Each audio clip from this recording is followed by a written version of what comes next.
Kaya dali-dali ko chinek at yun siya na nakita ko pero luma yung picture, mukhang lumang account niya yung nakita ko kasi yung filter na gamit niya ay luma parang PZAP or camera 360. Natatawa ako habang pinagmamasdan picture niya kahit luma ang ganda niya pero tignan kaya sinave ko sa album ko. Kinikilig ako kahit lumang picture niya yung nakita ko. Naghanap pa ako pero di ko mahanap main account niya.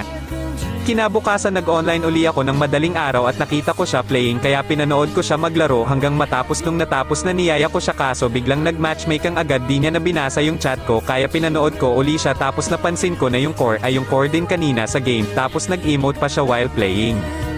Inisip ko na baka yan yung kuya niya kasi may nabanggit siya sa akin dati na malakas daw mag-core kuya niya. Pero habang pinapanood ko sila nakakaramdam ako ng selos. Kasi habang naglalaro sila may emote-emote pa ng Cecilion at Carmela. Samantalang kami pag naglalaro yung emote niya sa akin yung galit emote. Kaya nakaramdam ako ng sakit para akong pinagsakluban ng langit at lupa.